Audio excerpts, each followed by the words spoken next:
Hi friends, first of all ரொம்ப நன்றி நம்ம சேனலில் சப்போர்ட் பண்ணுற ஒவ்வொரு நண்பர்களுக்கும். நாளை மார்க்கெட்டுக்கான ஒரு சின்ன வியூவை பார்த்துடலாம். நம்ம போகிற கண்டென்ட்டை உங்களுக்கு ரொம்ப ஹெல்ப்ஃபுல்லாக இருக்கும்னு நினைக்கிறேன். ஸோ அப்படி பிடிச்சிருந்தா வீடியோ லைக் பண்ணிட்டு அப்படியே பாருங்கள். ஃபர்ஸ்ட் டைம் நம்ம சேனல் இப்போ தான் பார்க்குறீங்கன்னா நம்ம சேனலையும் சப்ஸ்கிரைப் பண்ணிக்கோங்க. ஸோ மார்க்கெட் ஃபஸ்ட்டு இன்றைக்கி எப்படி இருந்தது அப்படின்றத பார்க்கலாம். ஒரு நல்ல ஒரு கேப் அப் தான் நம்ம மார்க்கெட் ஓப்பன் ஆனது. டியூ டு நேற்று வந்து பார்த்திங்கன்னா டவ் ஒரு மாதிரி மார்க்கெட்டை வந்து பார்த்திங்கன்னா யூஎஸ் மார்க்கெட்டை டாமினேட் பண்ணி ஒரு 500 பாயிண்ட் அளவு ஏறி இருந்தது. பட் மற்ற 2 இண்டெக்ஸ் பெருசாக வந்து பர்ஃபார்ம் பண்ணலன்னு சொல்லணும். டியூ டு அதில் மிக்சடான ஸ்டாக்ஸ் வந்து பார்த்திங்கன்னா நல்லா பர்ஃபார்ம் பண்ணல. அது S&P 500 இருக்கட்டும், இல்லை நாஸ்டாக்காக இருக்கட்டும். ஸோ இந்த மாதிரி ஒரு மிக்ஸ்டாக இருக்கும்போது நம்ம ஏஷியா மார்க்கெட்டும் ஒரு மாதிரி நல்லா தான் ஒரு ஸ்டார்ட்டாக இருந்தது. ஸோ அதுக்கப்புறம் ஏஷியா மார்க்கெட்டும் சரிவை நோக்கி போகவே நம்ம மார்க்கெட்டும் இதுதான் வாய்ப்புன்ட்டு நேற்றோட லோவெல்லாம் கட் பண்ணும்போது மார்க்கெட் நல்லாவே வந்து பார்த்திங்கன்னா ஒரு சைடு வந்து டவுன் ஆகிட்டு அகைன் லாஸ்ட் ஒரு அரை மணி நேரம் சின்னதாக ஒரு ரீட்ரேஸ்மெண்ட் கொடுத்துருந்தது. ஸோ இந்த மார்க்கெட் வந்து நாளைக்கு எக்ஸ்பைரி நோக்கி போயிருக்கு. கிட்டத்தட்ட நிஃப்டி 128 பாயிண்ட் ஸ்டாண்டர்ட் ப்ரீமியமும் அண்ட் சென்செக்ஸ் வந்து ஒரு 920 பாயிண்ட்டும் கேரி ஃபார்வர்ட் பண்ணியிருக்கு. டெஸ்பைட் வந்து இன்னுமே இந்தியா விக்ஸ் வந்து 12.5 கிட்ட இருக்குது அப்படின்னும் போது வால்டிலிட்டி ப்ரீமியத்தில் ரொம்ப கம்மியாக இருக்குது மந்த்லி கான்ட்ராக்டில் அப்படின்றது தான் சொல்லுது. இன்றைக்கி ஸ்லைட்டாக ஃபர்ஸ்ட் ஹாஃப் வந்து இன்க்ரீஸ் ஆச்சு. பட் அதுக்கப்புறம் இந்தியா விக்ஸுமே டவுன் ஆனது தான் நம்மளால் பார்க்க முடிஞ்சுது. இன்றைக்கி 25,500 வந்து பார்த்திங்கன்னா ப்ரோக்கன் ஆகிருக்கு. இப்போது இந்த ஒரு இடம் ஒரு ரெசிஸ்டன்ஸாக ஃபார்ம் இருக்குமா அப்படின்னு கேட்டிங்கன்னா இருக்க வாய்ப்பு. பட் வந்து பெருசாக இல்லை. ஏன்னா நாளைக்கு அதெல்லாம் உடச்சி கூட மேலே ஒரு 100 பாயிண்ட் கூட ஏறலாம். ஓகேங்களா, நான் கொஞ்சம் வந்து பார்த்திங்கன்னா மார்க்கெட் மேலே போகலாம் டுவோர்ட்ஸ் வந்து 25,600 கூட நாளைக்கு வந்து போக வாய்ப்பு நிறைய இருக்குது. பட் வெயிட் பண்ணியிருந்து பார்க்கலாம். அண்ட் இன்றைக்கி மார்க்கெட் முடியும் போது டெரிவேட்டிவ் மார்க்கெட்டில் நியராக 79 ஸ்டாக் லாங் சைடும் 109 ஸ்டாக் வந்து ஷார்ட் சைடும் இருக்குது. ஸோ ஷார்ட்டோட கவுண்ட்ஸ் நிறைய இருக்குது அப்படின்றதுனால நம்ம அந்த பக்கம் ஸ்டிக் பண்ணியிருக்கலாம். Yes, of course large cap stocks bank Niftys எல்லாம் இன்றைக்கி டவுன் ஆகிருந்தது. அதுக்கு கான்ட்ராஸ்ட்டாக mid and small cap stocks வந்து நல்லாவே இருந்ததுன்னு சொல்லலாம். இன்ஃபேக்ட் அது க்ரீன்லேயே முடிஞ்சிருந்தது இன்றைக்கி மார்க்கெட்டு. ஸோ நீங்கள் இந்த மிட் அண்ட் ஸ்மால் கேப் பார்த்தீங்கன்னா கடந்த ஒரு வாரமாகவே ரொம்ப ஒரு மாதிரி மிக்சடாக தான் இருக்குது. இந்த பக்கம் லார்ஜ் கேப் நல்லா பர்ஃபார்ம் பண்ணும்போது அது வீக் ஆகுது. ஸோ இந்த பக்கம் இது வீக் ஆகும்போது இது நல்லா பர்ஃபார்ம் பண்ணுது. ஸோ இந்த மாதிரியான விஷயம் வந்து மார்க்கெட்டில் இருக்கிறது ஒரு மாதிரி நம்மளுக்கு கண்டிப்பாக ஒரு குழப்பத்தை தான் கொண்டு வரும். ஓகேங்களா, ஸோ பெருசாக வந்து பார்த்திங்கன்னா இல்லைங்க, மார்க்கெட் வந்து பார்த்திங்கன்னா பெருசாக டவுன் சைடும் எனக்கு தெரிஞ்சு போகாது, பெருசாக அப் சைடும் போகாது. ஒரு மாதிரி ரேஞ்சுக்குள்ளேயே சேனல்குள்ளேயே மார்க்கெட் வந்து ட்ரேட் ஆகிறதுக்கான வாய்ப்பு இருக்கிற மாதிரி தான் இந்த ஒரு மார்க்கெட்டை பார்க்குறேன். அண்ட் நிஃப்டியோட ஸ்டாண்டர்ட் ப்ரீமியம் இன்றைக்கி கிட்டத்தட்ட ஒரு 155 ரூபாய்க்கு ஓப்பன் ஆனது. முடியும் போது 128 ரூபா. ஸோ ரொம்பலாம் கிடையாது, ஒரு 30 ரூபா இறங்குற இடத்துல வந்து பார்த்திங்கன்னா ஒரு 2-3 இடம் வந்து பார்த்திங்கன்னா மார்க்கெட் வந்து டஃப் கொடுத்துருக்கோம் அப்படின்னு தான் நினைக்கிறேன்.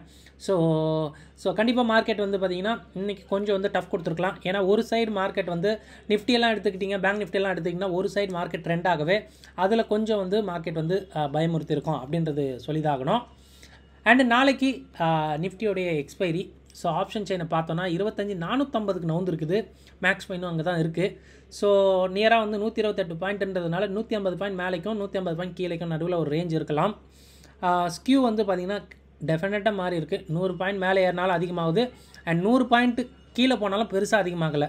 ஸோ அதான் 150 பாயிண்ட்டு கீழே போனால் உங்களுக்கு மேபி வந்து பார்த்திங்கன்னா அதிகமாகுது. ஸோ அதனால தான் மேலே கீழே ஒரு 150 பாயிண்ட் வரைக்கும் ஒரு மாதிரி காமான ஃப்ளாட்டான வால்டிலிட்டி வந்து மார்க்கெட்டில் இருக்கும். கால் சைடு ஓப்பன் இன்ட்ரெஸ்ட்லாம் பார்த்தீங்கன்னா இந்த மாதிரி கேரி ஃபார்வர்ட் பண்ணுவாங்களா அப்படின்றது வந்து ரொம்ப வியப்பாக தான் இருக்குது.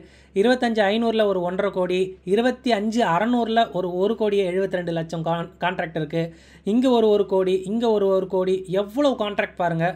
ஸோ கால் சைடு மார்க்கெட் போகாது அப்படின்ற மாதிரி நினச்சிட்டு இருக்காங்க. But most of the time market இதை உடைக்கிற மாதிரி தான் பர்ஃபார்ம் பண்ணோம். இஃப் ஐம் கரெக்டாக அப்படின்னா மார்க்கெட் வந்து எவ்ரி 100 பாயிண்ட்லாம் உடைச்சா நெக்ஸ்ட்டு 100-150 பாயிண்ட் ரொம்ப வேகமாக போகும் அப்படின்றது தான் ஆக்சுவல் வந்து எதிர்பார்ப்பு. ஓகேங்களா, நாளைக்கு நடக்குமா இல்லையா அப்படின்றது தெரியல. சின்ஸ் வந்து இந்த மாதிரி ஓப்பன் இன்ட்ரெஸ்ட் இவ்வளோ வந்து ஷார்ப்பாக போட்டிருக்காங்க அப்படின்றது தான் எனக்கு தெரிஞ்சு மேக்ஸிமம் ஒரு ஃப்ளாட் டு கன்சாலிடேஷன் நாளைக்கு இருக்க வாய்ப்பு ரொம்ப அதிகமாக இருக்குங்க.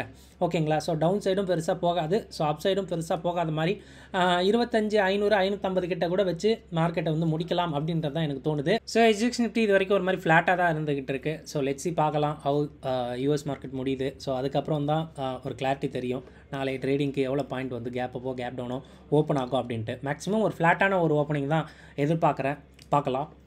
அண்ட் FID ஆக்டிவிட்டி நம்ம டேட்டா ஒரு 7:30க்கு மேலே அப்லோட் ஆகிடும். அப்போ பாருங்கள், இப்போ நம்ம டைம் ஒரு 7:30க்கு இந்த டேட்டா வந்து அப்டேட் ஆகும். ஸோ பாருங்கள், நேற்றே வந்து 115 கோடிக்கு நெகட்டிவ் சின்ஸ் மார்க்கெட் ரொம்ப ஃப்ளாட்டாக இருந்தது. பட் இன்றைக்கி மார்க்கெட் விழுந்திருக்கு அப்படின்றதுனால டெஃபினட்டாக வந்து இந்த ஃபியூச்சர்ஸில் ஷார்ட் வந்து இருக்கும் அப்படின்னு தான் நினைக்கிறேன்.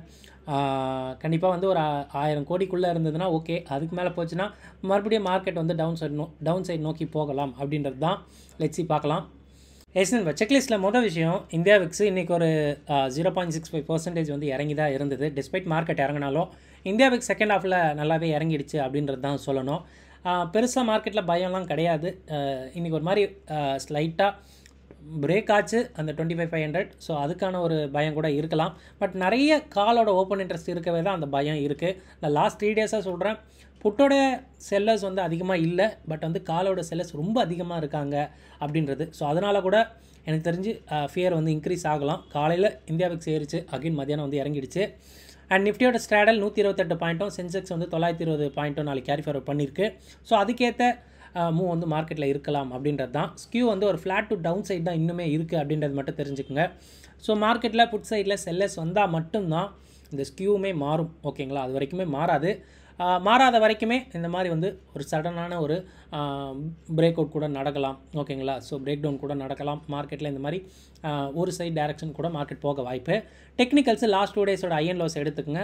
ஸோ மார்க்கெட் வந்து பார்த்திங்கன்னா லாஸ்ட் ஒரு 2 நாளோடைய லோவை உடச்சி மார்க்கெட் வந்து இறங்கியிருக்கு. கூடவே பிபி டைனமிக்கோட அந்த ரெசிஸ்டன்ஸ் சப்போர்ட்ஸும் எடுத்துக்கலாம். இன்றைக்கி சப்போர்ட்டை உடச்சதும் மார்க்கெட் அங்கேருந்து ஒரு 100 பாயிண்ட் அவுட்டு. ஸோ அதையும் நீங்கள் தாராளமாக யூஸ் பண்ணிக்கலாம். டேட்டா ஃபார் ஆப்ஷன் ட்ரேடர்ஸில் நிஃப்டி இறங்கியிருக்கு, கான்ட்ராக்டும் ஷேடாக இருக்குது, அண்ட் இந்த பாயிண்ட்டும் ஸ்லைட்டாக இறங்கியிருக்கு. இது வந்து ஒரு மாதிரி லாங் அன்வைண்டிங்காக எடுத்துக்கலாமான்னு கேட்டிங்கன்னா தாராளமாக எடுத்துக்கலாம். ஓப்பன் இன்ட்ரெஸ்ட் ஏறலை. டெஸ்பைட் பிசிஆர் நேற்று இருந்ததை விட கொஞ்சம் கம்மியாக இருக்குது. கண்டிப்பாக புட் செல்லர் நிஃப்டியில் மார்க்கெட்லேருந்து கொஞ்சம் ஒதுங்கி தான் இருக்காங்க compare to yesterday data. Bank நிஃப்டியும் இறங்கியிருக்கு, கான்ட்ராக்டும் ஷேடாக இருக்குது, அண்ட் இந்த பாயிண்ட் இன்க்ரீஸ் ஆகிருக்கு. இதுவுமே லாங் அன்வைண்டிங் அப்படி தான் நான் பார்க்குறேன். அண்ட் பேங்க் நிஃப்டி வந்து பார்த்திங்கன்னா அதுவுமே பிசிஆர் வந்து இழந்திருக்கு. இதுலையுமே புட் செல்லர்ஸ் கொஞ்சம் நவுந்திருக்காங்க.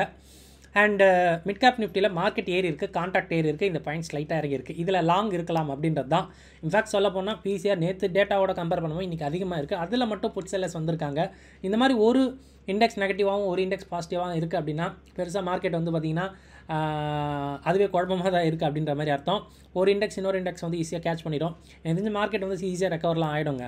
ஸோ இதெல்லாம் சும்மா ஜஸ்ட் வந்து பார்த்திங்கன்னா ஒரு கண் துடைப்பு அப்படின்ற மாதிரி தான். ஈஸியாக வந்து மார்க்கெட் கம்மிங் டேஸில் வந்து ரெக்கவர் ஆகிடலாம்.